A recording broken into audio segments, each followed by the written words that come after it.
Hello, I'm your host, Ricky Bobby. If you ain't first, you're last. We'll be looking at an issue that first popped up in 1970 in the form of a restrictor plate when the race cars of Nascar first started doing 200 miles an hour at the super speedways. This was too fast for those skinny tires and the drum brake tech of the time, so a restrictor plate was introduced to the carburetor intake to restrict airflow and horsepower, lowering their speeds at super speedways.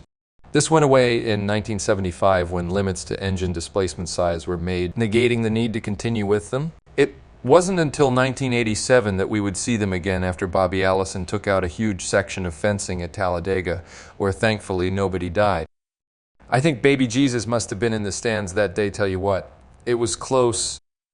Anyhow, restrictor plates were back after that and still haven't left. They have evolved into a tapered spacer design as fuel injection was introduced in 2012 to restrict airflow to the manifold the same way the carburetor did for the 4-barrel carbs that the cars ran.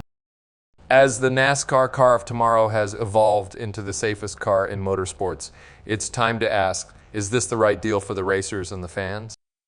Should we continue with the tapered spacer? Or can we let the big dogs hunt?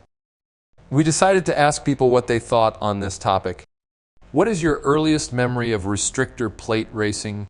Restrictor plate racing, that was back in the early 2000, that was around 2007, 8, 9 when the restrictor plates came in. It may have been a little earlier than that, but they did, only the super speedways had the restrictor plates. You're going to have to remind me. I think I know. I have never heard of displactor. Yes. I have no clue about tapered spacers or restrictor plates. Do you think NASCAR should ban the tapered spacer? No.